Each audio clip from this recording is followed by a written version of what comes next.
हरे कृष्णा प्रभु जी। हरे कृष्णा। मैंने आपका पिछला वीडियो देखा था कुरुक्षेत्र में सैन्य निरीक्षण। कुरुक्षेत्र युद्ध में शंख बजने के बाद फिर आगे क्या हुआ?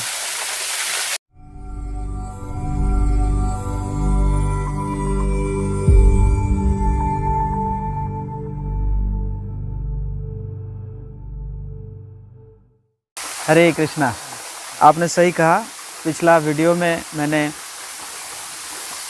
12 नंबर श्लोक से, प्रथम अध्याय का 12 नंबर श्लोक से 19 नंबर श्लोक तक चर्चा किया था, जिसमें कौरव पक्ष और पांडव पक्ष दोनों पक्ष शंख बजाए, और जब कौरव पक्ष शंख बजाए तब बड़ा कोलाहलपूर्ण था, लेकिन जब पांडव पक्ष शंख बजाए तो उसको भगवान यहाँ पे संजय बोलते हैं कि वो दिव्य शंख था। और उस शंख से क्या हुआ कि कौरव पक्ष के जो सेनाएं, उनके हृदय विदीर्ण होने लगा। जब कौरव पक्ष शंख बजाए तो पांडवों के पक्ष के जो सैन्य है उनके हृदय विदीर्ण नहीं हुआ, लेकिन जब पांडव पक्ष शंख बजाए तो कौरव पक्ष के जो सेनाएं, उनके हृदय विदीर्ण होने लगा। इसके बारे में श्रील प्रभुपाद जी बताते हैं कि क्योंकि पांडव पक्ष वो भगवान श्री कृष्ण के चरणों में आश्रित थे, इसलिए वो निर्भय थे, उनको भय नहीं था, तो वो भयभीत नहीं हुए। लेकिन कौरव पक्ष क्योंकि वो भगवान के आश्रित नहीं थे, तो इसलिए वो भयभीत हुए। तो आगे हम आज चर्चा करेंगे। आज हम 20 नंबर से 27 नंबर श्लोक तक आज चर्चा करेंगे। तो 20 नंबर श्लोक, अथ व्यवस्थितान् दृष्ट्वा धार्तराष्ट्रान् कपिध्वजः प्रवृत्ते शस्त्र संपाते धनुरुद्यम पांडवः ऋषिकेशं तदा वाक्यम इदम आह महीपते। तो इसका अनुवाद इस प्रकार है। उस समय हनुमान से अंकित ध्वजा लगे रथ पर आसीन पांडुपुत्र अर्जुन अपना धनुष उठाकर तीर चलाने के लिए उद्यत हुआ। हे राजन, धृतराष्ट्र के पुत्रों को व्यूह में खड़ा देखकर अर्जुन ने श्री कृष्ण से ये वचन कहे।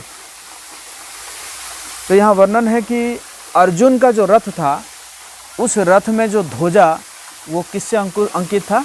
हनुमान जी से अंकित था। तो यहाँ पे श्रील प्रभुपाद जी बताते हैं कि देखिए, हनुमान जी पहले भी जो भगवान राम को सहायता दे के वहाँ पे भी विजय हासिल किए हैं, तो उसी प्रकार यहाँ पे भी हनुमान जी सहायता दे रहे हैं, और साथ साथ जो कृष्ण है वो राम है यहाँ पे। तो राम है और हनुमान जी है, और जहाँ पे राम होंगे तो वहाँ पे सीता माता भी होंगी। तो इसलिए ये भी एक क्या है, एक विजय सूचक है कि विजयी पांडव पक्ष जो है अर्जुन विजयी होंगे ही होंगे। तो इसी प्रकार ये श्लोक में बताया जा रहा है। और 21 नंबर 22 नंबर श्लोक में फिर अर्जुन बताते हैं, अर्जुनो उवाच सेनैरुभयोर् मध्ये रथम स्थापये मैं अच्युत यावद एतान् ऋषिकेशं यद्धु कामान् अवस्थितान् कैर्मया सह योद्धव्यम् अस्मिन् रणसमुद्यमे।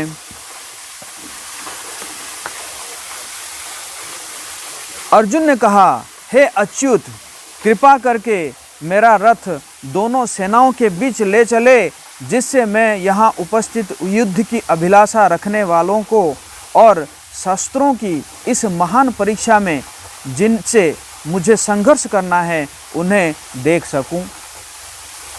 तो अर्जुन कह रहे हैं, हे अच्युत। यहाँ पे अच्युत क्यों कहा जा रहा है? क्योंकि भगवान जो है वो भक्तों को प्रेम देने में, या भक्त वत्सल जो उनका गुण है, उससे वो कभी च्युत नहीं होते हैं। इसीलिए यहाँ पे बताया जा रहा है अच्युत। अर्जुन बता रहे हैं कि है अच्युत। और यहाँ पे देखा जाए तो अर्जुन ऑर्डर दे रहे हैं कि आप क्या कीजिए, रथ को लीजिए और रथ को लेके दोनों सेनाओं के बीच में रखिए। तो यहाँ पे श्रील प्रभुपाद जी बताते हैं कि भगवान, हालांकि भगवान और क्या है, भगवान अच्युत है, मतलब ऐसा नहीं है कि भगवान यहाँ पे जो सारथी बन गए इसका मतलब वो हमेशा ड्राइवर बन के रह जाएंगे। भगवान ड्राइवर बनते हुए भी भगवान है कि नहीं? तो इसीलिए वो अच्युत है। और भगवान जो है क्या करते हैं कि ये ऐसा संबंध है, हालांकि अर्जुन दास है और भगवान स्वामी है, लेकिन यहाँ पे भगवान क्या कर रहे हैं, जो अर्जुन का जो आदेश है उस आदेश को पालन करने के लिए वो क्या है, वो व्यग्र है कि हाँ मुझे उनका आदेश को पालन करना है।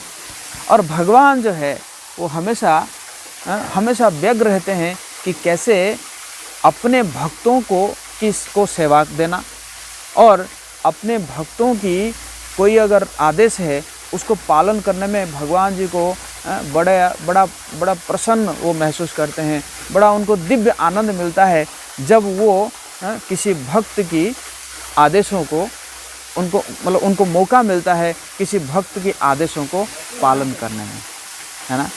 तो इसी कारण भी उनको कहा जा रहा है, अच्युत कहा जा रहा है। मतलब भगवान कभी फेल नहीं होते हैं कि भक्तों की आदेशों को पालन करने में वो कभी फेल नहीं होते हैं। अब हम चर्चा करेंगे 23 नंबर श्लोक। यत्स्यो मानान अवेक्षे हम ये ते त्र समागतः धार्तराष्ट्रस्य दुर्बुद्धिर युद्धे प्रिय चिकीर्षवः। मुझे उन लोगों को देखने दीजिए जो यहाँ पर धृतराष्ट्र के दुर्बुद्धि पुत्र दुर्योधन को प्रसन्न करने की इच्छा से लड़ने के लिए आए हुए हैं। थोड़ा देख तो लूँ मैं कौन है, कौन कौन जो है दुर्योधन का कौन कौन साथ दिया है, थोड़ा देख तो लूँ। तो इसी प्रकार यहाँ पे जो है अर्जुन वो कह रहे हैं कि मैं थोड़ा देख लूँ कि कौन कौन आए हैं, इनको साथ देने के लिए आए हैं। 24 नंबर श्लोक। संजय उवाच एवं उक्त हृषिकेशो गुडाकेशेन भारत सैन्योर उभयोर मध्ये स्थापयित्वा रथोत्तमम्।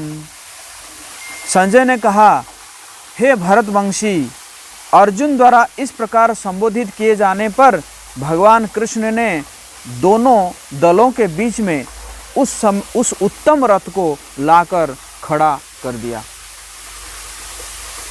अब क्या हुआ कि संजय यहाँ पे कह रहे हैं, क्योंकि संजय तो अभी ये जो पूरा युद्ध का विवरणी जो है किनको दे रहे हैं, धृतराष्ट्र को दे रहे हैं, क्योंकि उनको दिव्य शिक्षा मिला था व्यासदेव जी से। तो अब बोले कि इसी प्रकार कहने पर भगवान ने क्या किए कि रथ को लेकर दोनों दलों के बीच में लेकर खड़ा कर दिए। तो यहाँ पे कुछ शब्द है, जैसे हृषिकेशो, यहाँ पे कह रहे हैं कि एवं मुक्तो हृषिकेशो। हृषिकेश का मतलब क्या है, जो कि इंद्रियों के स्वामी। तो भगवान कौन है, वो इंद्रियों के स्वामी हैं। क्योंकि वो इंद्रियों के स्वामी, तो वो भी क्या करेंगे, अर्जुन के इंद्रियों को भी वो नियंत्रण करेंगे, क्योंकि वो इंद्रियों के स्वामी, सबके इंद्रियों के स्वामी और अर्जुन के इंद्रियों के भी स्वामी हैं। तो उनके इंद्रियों को भी, अर्जुन के इंद्रियों को भी वो संयम करेंगे, कंट्रोल करेंगे। और फिर एक बात आता है, गुडाकेशेन भारत। गुडाकेश, अर्जुन को क्या कहा जा रहा है, गुडाकेश। गुडाकेश का मतलब है जो कि अपने नींद के ऊपर उसका जिसका कंट्रोल है। अर्जुन का अपने नींद के ऊपर कंट्रोल था। कई समय में वो क्या करते थे, रात को भी जब सब सोए रहते थे वो अंधेरे में जो प्रैक्टिस करते थे। एक बात तो ये है। और नींद जो है वो क्या करता है कि अज्ञानता का सूचक है। तो वो अज्ञानता का भी वो जो है वो भी उनका कंट्रोल है, मतलब वो भी अज्ञानता को भी वो जो है वश में किए हैं। तो इसका मतलब दो चीज़ है, नींद का भी वो बस में किए हैं, जीते हुए हैं, और अज्ञानता को भी जीते हुए हैं, है ना। तो इसी प्रकार भगवान के प्रभुपाद जी कहते हैं कि भगवान के जो भक्त होते हैं वो दोनों नींद और अज्ञानता, ये दोनों के ऊपर विजय प्राप्त करते हैं। अगर वो नींद में सोते भी है, एक्चुअली भक्तों को सोना तो कहा नहीं जाता, वो विश्राम लेते हैं ताकि भगवान की सेवा कर सके। फिर भी वो विश्राम करते करते वो क्या करते रहते हैं, भगवान का नामों को स्मरण करते हैं, भगवान का लीलाओं को स्मरण करते हैं। तो इसी प्रकार यहाँ पे जो है गुड़ाकेश और ऋषिकेश, ये दोनों शब्द यहाँ पे व्यवहार हुआ है। अब हम 25 नंबर श्लोक चर्चा करेंगे। भीष्म द्रोण प्रमुखतः सर्वेषां च महीक्षिताम् उवाच पार्थ पश्येतान् समवेतान् कुरुन् इति। भीष्म, द्रोण तथा विश्व भर के अन्य समस्त राजाओं के सामने भगवान ने कहा कि हे पार्थ, यहाँ पर एकत्र सारे कुरुओं को देखो। तो भगवान भी समझ गए अर्जुन के मन में क्या चल रहा है। तो थोड़ा सा भगवान स्माइल देते हुए कहे कि देखो सब कौन कौन आए हुए हैं। भीष्म आए हुए हैं, अर्जुन बहुत प्रेम करते थे ना भीष्म पितामह को। द्रोण आए हुए हैं, द्रोण को भी बहुत प्रेम करते थे, गुरु है और विश्व भर के अन्य समस्त राजाओं को के सामने रख के कहे कि देखो कुरुओं को देखो, हे अर्जुन कुरुओं को देखो। और भगवान भी ऐसा है, और कहीं पे नहीं जाके रखे, जिनको अर्जुन ज़्यादा प्रेम करते थे उन्हीं के सामने जाके भगवान जो है रथ को लेकर रख रहे हैं, है ना। अब 26 नंबर श्लोक। तत्र पश्यत् स्थितान् पार्थः पितॄन् अथ पितामहान् आचार्यान् मातुलान् भ्रातॄन् पुत्रान् पौत्रान् सखींस्तथा ससुरान् सुहृदश्चैव सेनयोरुभयोरपि। अर्जुन ने वहाँ पर दोनों पक्षों की सेनाओं के मध्य में अपने चाचा ताऊ, हाँ जैसे जो है चाचा ताऊ मतलब जैसे भूरिश्रवा, ये सब जो है अपना जो वरिष्ठ है। पितामह में कौन कौन आ रहे हैं, भीष्म पितामह, सोमदत्त, ये सब है। गुरुओं द्रोणाचार्य, कृपाचार्य, ये सब है। और मामाओं शकुनी है, शल्य है, और पुत्रों भाइयों मतलब दुर्योधन आदि भाई हो गए। पुत्र मतलब जो लक्ष्मण आदि पुत्रों, ऐसे पौत्रों, मित्रों जैसे अश्वत्थामा मित्र था, ससुरों, ये सब जो है को शुभ चिंतकों को भी देखा। और नेक्स्ट श्लोक। तान् समीक्षा स कौन्तेयः सर्वान् बन्धून् अवस्थितान् कृपया परयाविष्टो विषीदन् इदम् अब्रवीत्। जब कुंती पुत्र अर्जुन ने मित्रों तथा संबंधियों को इन विभिन्न श्रेणियों को देखा तो वो करुणा से अभिभूत हो गया और इस प्रकार बोला। करुणा, भक्तों के हृदय में क्या होता है, करुणा होता है। जबकि अर्जुन के साथ क्या क्या नहीं हुआ है। उनको जो है 12 साल का वनवास, 1 साल का अज्ञातवास, और उनकी पत्नी द्रौपदी महारानी को जो है वस्त्र हरण की प्रयास किया गया, कितने बार उनको मारने की प्रयास किया गया। ये सब होते हुए भी जब वो देखते हैं तो उनके हृदय में क्या आता है, करुणा आता है। तो भक्तों के हृदय में भी ऐसा है, भक्तों के हृदय में भी ऐसे करुणा आता है। भक्त जो है तो कभी भी दूसरों को शत्रु हिसाब से नहीं देखते हैं। भक्त जो है वो हमेशा दूसरों को करुणा की दृष्टि से देखते हैं, है कि नहीं। इसी प्रकार हमारे श्रील प्रभुपाद जी, उनके हृदय में इतना करुणा आया कि उन्होंने कितना कष्ट सहे इस संसार को, लोगों को भगवत भक्ति देने के लिए, कृष्ण भक्ति देने के लिए। तो इसी प्रकार ये आज हम यहीं पे विराम देते हैं और अगली बार फिर हम अगले श्लोक से चर्चा करेंगे। हरे कृष्ण।